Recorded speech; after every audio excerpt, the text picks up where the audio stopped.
तो भाई दाद देनी पड़ेगी पाकिस्तान की एंड वहां के लीडरशिप की कि ऐसे टेंस माहौल में कैसे उन्होंने मीडिएट कर लिया, ठीक है। And also thanks to Egypt and Turkey. आप इमेजिन करो, दो लोग हैं आपस में इतने भिड़े जा रहे हैं, एक दूसरे को नोचे जा रहे हैं, मुक्का मुक्की, एकदम बीच में घुसना एंड दोनों को काम डाउन करवाना कि भाई शांति रख लो। वो भी एक ईरान जैसा देश जो तो देखो अपने हाई हॉर्स पे था, क्योंकि सब कुछ ईरान के फेवर में था यहाँ पे सब कुछ। एंड दूसरी तरफ अमेरिका और ट्रंप जैसा इंसान जिसको पीछे से नेतन्याहू उंगली करे जा रहा है। भाई दाद देनी पड़ेगी इन लोगों की, ठीक है, किस तरीके से इन लोगों ने मीडिएशन करवाया है। पाकिस्तान की बात कर रहा हूं। तो अब आज मॉर्निंग रिपोर्ट आती है कि भाई सीज फायर हो चुका है। सुबह उठते से ही देखा मन में शांति आई, देखा ऑयल प्राइसेस घट रहे हैं, ठीक है। एंड सबसे इंपॉर्टेंट बात तो यह है कि ट्रंप के हैंडल से ट्वीट आया, ठीक है। व्हाइट हाउस के हैंडल ने भी सेम चीज रीट्वीट की है। तो भाई ये ट्वीट क्या कहता है? सबसे पहले कहता है कि on behalf of the Islamic Republic of Iran, वो बेसिकली थैंक यू बोल रहे हैं पाकिस्तान के प्राइम मिनिस्टर को and field marshal Asim Munir को, ठीक है, क्योंकि उनके टायरलेस एफर्ट्स रहे इस वॉर को एंड करने के लिए। इंडियंस को कितनी खुजली हो रही होगी, भाई मत करो खुजली, ये बंद होना हमारे लिए बहुत ही अच्छा है, सबके लिए, पूरी दुनिया के लिए बहुत ज़रूरी था, ठीक है। फिर यहाँ पे बता रहे हैं कि यूएस की नेगोशिएशन की एक 15 पॉइंट की प्रपोजल थी, ठीक है, जो ईरानियंस को फॉरवर्ड की गई। फिर ईरान ने 10 पॉइंट का प्रपोजल एक दिया जिसके बेसिस पर नेगोशिएशन होगी। एंड जो ईरान के सुप्रीम नेशनल सिक्योरिटी काउंसिल है, ठीक है, ये बहुत जरूरी है ये पार्ट पढ़ना, वो कह रहे हैं if attacks against Iran are halted our powerful armed forces will cease their defensive operations. मतलब अगर तुम नहीं अटैक करोगे तो हम नहीं अटैक करेंगे, ठीक है। कोई सीज फायर टाइप का कोई अग्रीमेंट नहीं है। साथ में ये भी बताया जा रहा है, ये भी बहुत जरूरी है, कि 2 हफ्तों के लिए स्ट्रेट ऑफ हॉर्मुज से सेफ पैसेज मिल जाएगा अगर आप कोऑर्डिनेट करोगे ईरान के आर्म्ड फोर्सेस के साथ। इसका मतलब कि ईरान कंट्रोल करता है स्ट्रेट ऑफ हॉर्मुज। तो भाई जीत किसकी हुई? इसको देख के, इस छोटे से स्टेटमेंट को देख के ही आप कंक्लूड कर सकते हो कि ईरान की जीत हुई, क्योंकि जो भी 15 पॉइंट वगैरह था उसके बारे में कोई बात नहीं होगी। अब ये 10 पॉइंट्स के बारे में ही बात होगी जो ईरान ने दिया है। तो क्या है ये 10 पॉइंट्स? सबसे पहले कि भाई स्ट्रेट ऑफ हॉर्मुज जो है उसको ईरानियन आर्म्ड फोर्सेस कंट्रोल करेंगे, ठीक है, this is clear. And control करेंगे इसका मतलब 1 में पेमेंट करो। एंड ये एसोसिएटेड प्रेस रिपोर्ट कर रहा है कि ये लोग चार्ज भी करेंगे, ओमान एंड ईरान दोनों चार्ज करेंगे for ships to cross. And देखो ईरान के लिए बहुत जरूरी है, वहां पे इतना ज्यादा नुकसान हो चुका है, उस देश को फिर से खड़े होने के लिए अच्छे से जिस स्थिति में था वहीं पर पहुंचने के लिए कम से कम 5 से 10 साल लग जाएंगे। साथ में ये कह रहे हैं कि जो वॉर है वो पूरे एक्सेस ऑफ रेजिस्टेंस के खिलाफ खत्म होगा, मतलब इराक में भी खत्म होगा, लेबनान में भी खत्म होगा, ठीक है। एंड एक्सेस ऑफ रेजिस्टेंस का पार्ट तो हमास भी है। अब गाजा में तो टेक्निकली एक सीज फायर चल रहा है, ये लेबनान वाला पार्ट बहुत इंपॉर्टेंट है क्योंकि इसके वजह से सीज फायर वायलेशंस ऑलरेडी हो चुकी हैं। देखो कुछ तो हो जाती हैं क्योंकि पूरे डाउन बिलो तक ना पूरे इंफॉर्मेशन नहीं पहुंचती है, ऑर्डर्स नहीं पहुंचते हैं कि भाई आपको फायरिंग अब रोक देनी है, कंट्रोल करो, अभी सीज करो, हॉल्ट करो। फिर ये कह रहे हैं कि भाई यूएस कॉम्बैट फोर्सेस जितने भी है, मतलब जितने यूएस बेसिस थे यहाँ पे वो खत्म करो, पूरे रीजन में खत्म करो, इंक्लूडिंग जॉर्डन वार्डन, सब जगह खत्म करो। स्ट्रेट ऑफ हॉर्मुज के बारे में फिर से लिखा है, हम ऑलरेडी एक्सप्लेन कर चुके हैं, ठीक है। वो कह रहे हैं कि ईरान को पूरे डैमेज जितनी भरपाई करनी पड़ेगी। मुझे लगता है ये ईरान अगेन इसलिए लग रहा है कि भाई कुछ तो चीजें ऐसी होंगी जो छोड़ दें, क्योंकि अमेरिकन इस बात को कभी नहीं मानेंगे, मुझे नहीं लगता। फिर जितने भी सैंक्शन लगाए हुए हैं हर तरफ से वो सब लिफ्ट करो, आई थिंक ये तो हो जाएगा, आसानी से हो जाएगा। एंड ईरान को बहुत बड़ा बूस्ट देगा। जितने भी एसिड्स फ्रीज करे हुए हैं अब्रॉड, इंक्लूडिंग ईरान के पैसे वैसे जो भी हैं वो सब रिलीज करने पड़ेंगे, आई बिलीव ये भी हो जाएगा, किसी का नुकसान नहीं हो रहा है इससे। एंड फाइनली ये कह रहे हैं कि जो भी चीज़ें हैं, ठीक है, जो भी पॉइंटर्स अग्री करें ये यूएन सिक्योरिटी काउंसिल के एक रेजोल्यूशन में आनी चाहिए। देखो अब धीरे धीरे करके और इन्फॉर्मेशन आ रही है, तो अब ये जो 10 पॉइंट्स और बता रहे हैं इसमें केवल एक चीज़ एडिशनल है कि भाई ईरान न्यूक्लियर वेपन्स नहीं बिल्ड करेगा, विच दे डोंट वांट टू, ठीक है, वो तो बहुत क्लियर है। पर साथ साथ ऐसा नहीं है कि एनरिचमेंट 0 हो जाएगी। तो अब बस आप इसको इस चीज से कंपेयर कर लो, ठीक है। कंपेयर दिस, ये जो 10 पॉइंट्स हैं, टू कि वॉर चालू होने से पहले यूएस को क्या डील मिल रही थी। ये डील मिल रही थी कि न्यूक्लियर एनरिचमेंट भी नहीं करेंगे, जो वहां पे एनरिच्ड यूरेनियम है वो भी किसी थर्ड पार्टी को भेज देंगे। एंड नेगोशिएशन किन चीज पे हो रही थी कि बैलिस्टिक मिसाइल्स नहीं बनाओगे, वो तो ईरान ने क्लियर कर दिया था, हम करेंगे ही नहीं। क्लियर कट विक्ट्री है ये ईरान के लिए, क्लियर कट, इसमें कोई डाउट किसी को भी नहीं होना चाहिए। अब देखो प्रॉब्लम्स अब बताएं सबसे पहले क्या है। ये क्लियर नहीं हो रहा था जब न्यूज आ रही थी सीज फायर की कि Lebanon is a part of the cease fire और नो। जो पाकिस्तान के पीएम है शहबाज शरीफ, उन्होंने क्लियर कट ट्वीट किया कि लेबनान भी इंक्लूडेड है, you know, it is a part of that deal. Israel का चैनल 12 भी रिपोर्ट कर रहा था कि ईरान ने इंसिस्ट किया है कि भाई लेबनान भी पार्ट रहेगा इस सीज फायर डील के। बट अब हो क्या रहा है, इजराइल अटैक करे जा रहा है लेबनान को। तो सब सोचने लगे कि भाई ये क्या हो रहा है। फिर उसके बाद इसकी नेतन्याहू धरती का बोझ यार, इसको तो इजरायली पब्लिक को ना अपने ही खातिर इस बेवकूफ को बाहर निकाल के इसको नंगा करके आईसीसी भेज देना चाहिए।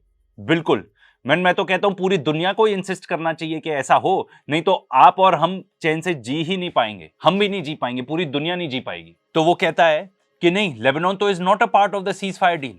अरे ये क्या बात हुई। अब देखो, मुझे ना इससे बहुत बुरी बू आ रही है इस पूरे सीज फायर से, क्योंकि एक तो इनका ट्रैक रिकॉर्ड ऐसा रहा है, कहाँ पे इन्होंने सीज फायर करके सीज फायर एक्चुअली माना है, ना गाजा में, ना लेबनान में, ना पिछले साल ईरान के साथ जब वॉर हुई थी तब।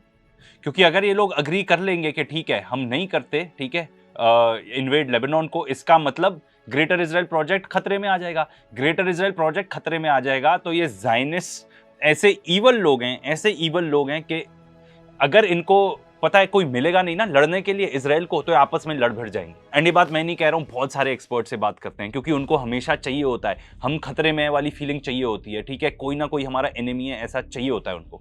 इसलिए मुझे लग रहा है कहीं ये बहुत ईवल प्लान तो नहीं है कि भाई ईरान को अभी शांत कर दो, ठीक है, बातचीत में, एंड हम जाके लेबनान को इन्वेड कर देते हैं। लेट मी टेल यू, ठीक है, ऐसा कुछ होने वाला है नहीं, ईरान मानेगा नहीं, ठीक है। एंड अगर ईरान किसी तरीके से ईरान को शांत भी कर लें तो इजरायलीज की दम नहीं है हिजबुल्लाह को हरा दें। एंड ये बात मैं नहीं कह रहा हूँ, मेरी बात मत मानो, मैं मिलिट्री एक्सपर्ट हूँ भी नहीं। जो मिलिट्री एक्सपर्ट्स है ना उनकी सुन लो, जिनके बारे में हम आपको बताते रहते हैं क्लियरली। एंड जहाँ एक्सपर्ट्स की बात है तो लैरी जॉनसन जो एक्स-CIA हैं, सोनार 21 उनका पोर्टल है, उसको चेकआउट करना, वहीं से ये आर्टिकल हमने उठाया है। उनसे बेटर शायद ही कोई एक्सपर्ट हो, क्योंकि उन्होंने जो चीज़ें एनालाइज करके आई वुडेंट से प्रिडिक्ट की हैं, बट वो बताते हैं कि एनालिसिस ऐसा हो सकता है, वो सारी चीज़ें हो रही हैं। तो सबसे पहले वो ये बात कर रहे हैं, एंड मैं उनको कोट कर रहा हूँ, if you think the war is over, think again, Iran has not agreed to a ceasefire. Yes, ये वही बात कर रहे हैं जो हमने आपको बताई कि भाई बात ये हुई है, आप हमको अटैक नहीं करोगे तो हम नहीं अटैक करेंगे आपको, ठीक है। तो अमेरिकन एंड इजरायलीज कितने टाइम तक अपने आप को पीछे रख पाते हैं इसमें, मुझे लगता है अमेरिका तो हार मान चुका है कि भाई ये नहीं हो पाएगा हमसे।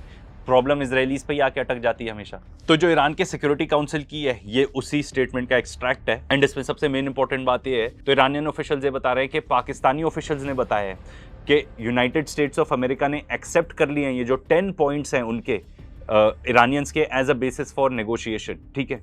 एंड इसकी नेगोशिएशन होगी 2 हफ्ते की इस्लामाबाद के अंदर।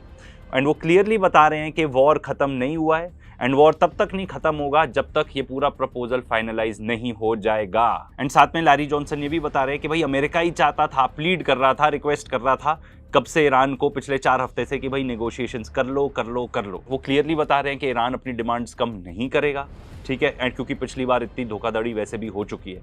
एंड सबसे इंपॉर्टेंट बात वो ये बता रहे हैं कि जो ज़ायनिस्ट है वो पागल हो रहे हैं, एंड नेतन्याहू जो है और उसकी सरकार है वो एकदम बौखला रहे हैं, they are in a state of panic, उनको कोट कर रहा हूँ। एंड वो ये बता रहे हैं कि अगर J D Vance, it is believed कि J D Vance and Marco Rubio जाएंगे इस्लामाबाद मीटिंग के लिए, एंड वो बता रहे हैं कि अगर वो ईरान के साथ डील सिक्योर कर लेते हैं, इसका मतलब no more support for Israel's war machine. मतलब ईरान से डील करने का मतलब है ग्रेटर इजराइल प्रोजेक्ट खत्म। ग्रेटर इजराइल प्रोजेक्ट खत्म करने के लिए यूनाइटेड स्टेट्स ऑफ अमेरिका जितना भी सपोर्ट करता है इजराइल को वो खत्म। अगर ये हो गया तो इजराइल ही खत्म हो जाएगा, इसके बारे में कोई डाउट नहीं है। इजराइल क्या करेगा उसके बाद, न्यूक वगैरह यूज करेगा कि नहीं, वो एक अलग मैटर है। अब देखो आगे क्या होगा। डिप्लोमेसी इज की, हर फ्रॉम ऑल साइड्स, ठीक है। पाकिस्तान किस तरीके से मीडिएट करता है, they are doing a very good job, मैं फिर से बोल रहा हूँ, ठीक है। ईरान और यूनाइटेड स्टेट्स ऑफ अमेरिका, अगर ये जेडी भाई को अपना पॉलिटिकल करियर बचाना है तो उसको यहाँ से डील करनी पड़ेगी, क्योंकि इजराइल के लिए पब्लिक सेंटिमेंट, वैसे भी पब्लिक ओपिनियन अमेरिका में एकदम ही खिलाफ। ये नेगोशिएशन का ये बड़ा पार्ट हो गया। अब जो गल्फ कंट्रीज हैं वो कह रहे हैं यार हमारा क्या, हमको तो छोड़ ही दिया, बिल्कुल अमेरिका ने वही किया जो अपने सब एलाइज के साथ करता है। तो भाई एक बार फिर से क्लियर हो गया कि अमेरिका किसी की चिंता नहीं पालता, एंड अगर हालात और बिगड़ेंगे तो ये हो सकता है कि इजराइल की चिंता भी ना पाले। तो गल्फ कंट्रीज के साथ ईरान अब बोलेगा कि देखो भाई तुमने इनका साथ दिया इतने टाइम तक, कहाँ पे आके खड़ा कर दिया, तुमको नंगा कर दिया इन्होंने। स्ट्रेट ऑफ हॉर्मूज किसके कब्जे में, हमारे कब्जे में। इस रीजन का असली दादा कौन निकल के आ चुका है? हम निकल के आ चुके हैं, ठीक है। ऑल्दो हम दादा टाइप बिहेवियर नहीं करेंगे, तुमको अपना दोस्त वोस्त बना के रखेंगे। तो इसका मतलब ये है, अब तुम अमेरिका को क्लियर कर दो, इजराइल को क्लियर कर दो कि भाई हम न्यूट्रल हैं, हम तुम्हारे साथ नहीं है, यहां से अपने बेसिस तुम वैसे ही उठा के चले जाओ। तो अगर ऐसा होता है तो नेगोशिएशन में ईरान की इतनी हेल्प हो जाएगी कि भाई बेसिस अब जब देश ही नहीं देना चाह रहा जिस देश की जमीन है, तो क्रिमिनल कोर्ट में कि जाओ देखो इसने क्या क्या किया है। क्योंकि इसके जो ट्वीट है ना, वो मैं देख पढ़ रहा था, एक्सपर्ट्स कह रहे थे, लीगल एक्सपर्ट्स, के एनेक्स्चर 1 बनेगा इसका, एनेक्स्चर 1। मतलब जब आप बताते हो कि ये आदमी वॉर क्रिमिनल है, सबसे बड़ा सबूत तो इसके ट्वीट्स ही हैं कि किस किस टाइप के ट्वीट करता है ये। पागल हो चुका है ये, पागल। और इसको क्या लगता है ये अच्छी नेगोशिएशन टैक्टिक है? अरे तुमने कुछ नहीं सीखा क्या ईरानियंस के बारे में? अब देखो क्या क्या बिल्डअप हुआ। इजराइल ने धमकी दी थी कि रेलवे नेटवर्क जो है ईरान का, वो यूज करता है IRGC। भाई उनका देश है, वो जैसे यूज करे रेलवे नेटवर्क, ठीक है, तुमको क्या। तो उसके बाद जाके ये 8 ब्रिज के सेक्शन उड़ा दिए इन्होंने जाके ईरान के अंदर। एंड इनका वॉर क्रिमिनल सबसे बड़ा बेहुदा इंसान बेंजामिन नेतन्याहू ये खुद ही क्लेम कर रहा है। इमेजिन करो इंडिया में रेलवे ब्रिज बनने में कितने साल लग जाते हैं, आज के डेट में तो और भी ज्यादा टाइम लग जाता है। But what ever it is, अगर आप ऐसा कुछ करते हो, 8 अगर आपने ऐसी ब्रिजेस उड़ाई हैं, तो आपने मतलब ऑलमोस्ट 5-6 साल पीछे कर दिया उस देश को। देखो नेतन्याहू के साथ प्रॉब्लम ये है कि उसका जो पॉलिटिकल फ्यूचर है ना, वो टाई हो चुका है टू बेसिकली डिफीटिंग ईरान। क्योंकि उसने पूरे देश में ऐसा फैला रखा है कि भाई ईरान को मैं खत्म कर दूंगा, ठीक है, फिर उसके बाद वो थ्रेट खत्म हो जाएगा, ग्रेटर इजराइल हम आराम से बना पाएंगे, तो उसके ऊपर जितने भी करप्शन चार्जेस चल रहे हैं, जो भी चल रहे हैं, वो सब ड्रॉप हो जाएंगे। क्योंकि भाई इतना बड़ा काम कर दिया इसने, ईरान को हरा दिया, हो उल्टा गया, टोटल उल्टा गया। अब ये अल जजीरा से रिपोर्टिंग आ रही है, वहां के रिपोर्टर्स रिपोर्ट कर रहे हैं कि मामला इतना सीरियस है, मैं तो कहूंगा अभी भी सीरियस है, बला पूरी टली नहीं है। नेतन्याहू के आसपास जितने भी पॉलिटिकल लोग हैं ना, एंड उसके पार्टी के लोग, ये जो जेनोसाइडल स्टेट है, वो बात कर रहे हैं कि भाई हमको जैसे हिरोशिमा और नागासाकी में हुआ था ना, वो मॉडल यूज करना पड़ेगा। तो वो ये कह रहे हैं बेसिकली कि हमको बॉम्ब यूज करना पड़ेगा, न्यूक्लियर बॉम्ब। इसके अलावा वो ये कह रहे हैं कि भाई जितने भी पावर प्लांट्स है ईरान में, उसको ध्वस्त कर देंगे। ये नहीं सोच रहे कि तुम्हारी हालत क्या होगी उसके बाद। एंड ये कोई सिर्फ एक जर्नलिस्ट की बात या एक एनालिस्ट की बात नहीं है, ये एक प्रोफेसर है, ठीक है, कतर में यूनिवर्सिटी के, वो बता रहे हैं कि भाई इजराइल टैक्टिकल न्यूक यूज कर सकता है। तो ये कोई मामूली सी बात नहीं है जो यहाँ पे सिर्फ सीज फायर भी हो चुका है। मैं तो कह रहा हूँ सीज फायर हुआ, थोड़े ठंडे हो जाओ सबके सब, फिर आगे सोचो क्या करना है, नहीं तो दुनिया तबाही पे जा रही है। खास तौर पर कोई डाउट नहीं है इसके बारे में यार, मैं तो आपको क्या बताऊं, इतनी न्यूज फ्लैशेस है। मैंने तो आपको एक बता रहा हूं यहाँ पे कि पाकिस्तान ब्लेम कर रहा है इजराइल को, ठीक है, क्योंकि उन्होंने बहुत डेंजरस डेवलपमेंट कर दी। उनका बेसिकली ये कहना है कि जब भी दोनों यूएस और ईरान अग्री होते थे बैठने के लिए, तो इजराइल कुछ ऐसी हरकत कर देता था, या तो नेगोशिएटर्स को मार देता था, या कुछ ऐसा जाके वहां पे कोई प्लांट बॉम्ब कर देता था ईरान के अंदर, जिसके वजह से बैठक ही नहीं हो पाती थी। एंड ये तो मैंने आपको एक न्यूज फ्लैश बताई है, इतने सारे एनालिस्ट हैं, इतने सारे एक्सपर्ट्स हैं, इतने सारे, एवरीवन इज सेइंग कि भाई इजराइल ही है मेन प्रॉब्लम, ये धरती का बोझ हम ऐसे ही नहीं बोलते किसी को। एंड अब तो इजरायलीज ये भी रिपोर्ट कर रहे हैं, हमारे लिए तो सरप्राइज था, हमें तो पता ही नहीं था कि सीज फायर हो गया, इस टाइप की बातें कर रहे हैं। एंड आगे और जाके बताते हैं कि सीज फायर कितना फ्रैजाइल है, असली में सीज फायर है भी नहीं। तो ईरान ने भी कसम खा ली थी कि भाई अब आप ऐसा कुछ भी करोगे जो आप कह रहे हो ना, मामला इतना ज्यादा हीटअप हो गया था कि वहां के सीनियर कमांडर्स कह रहे थे हमने जितना अटैक किया है ना, उससे 2 गुना अटैक करेंगे हम, 2 गुना। एंड ईरान के बारे में अगर हमने कोई एक चीज देखी है इस वॉर में, तो वो जो कहते हैं वो करते हैं। ये तो चुपके से जाके अटैक कर देते हैं इजरायलीज, ठीक है, ईरान पहले ही लिस्ट दे देता है, ये देखो ये रही पूरी लिस्ट, मैं यहाँ पे अटैक करूंगा। इन द बिल्डअप बातचीत चल रही है कि किसी तरह सीज फायर कराएं या वॉर एंड करें। मीनवाइल अटैक्स फुल फ्लेजेड चल रहे हैं। ईरान ने भी जाके जो इजराइल के अंदर इनकी पेट्रोकेमिकल इंडस्ट्रीज हैं उसको उड़ा दिया। यूएस मिलिट्री बेसिस जितने थे यूएई में, कुवैत में, उनको भी ड्रोन से अटैक किया।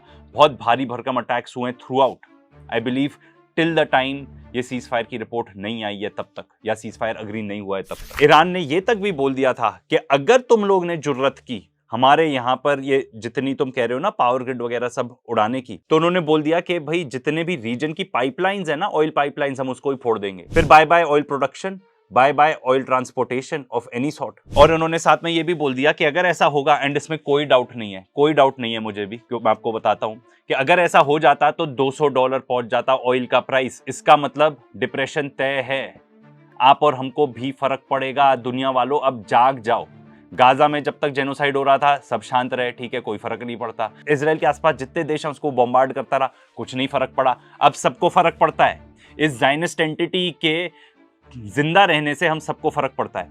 एंड ये देखो आगे ये कह रहे हैं ना $200 पहुंच जाता फिजिकल प्राइसेस, ठीक है। एक तो हो गई आपकी पेपर ट्रेडिंग, ठीक है, जो डेरिवेटिव्स वगैरह होती है। जो फिजिकल ऑयल प्राइसेस हैं वो रिकॉर्ड हाई पहुंच गए थे।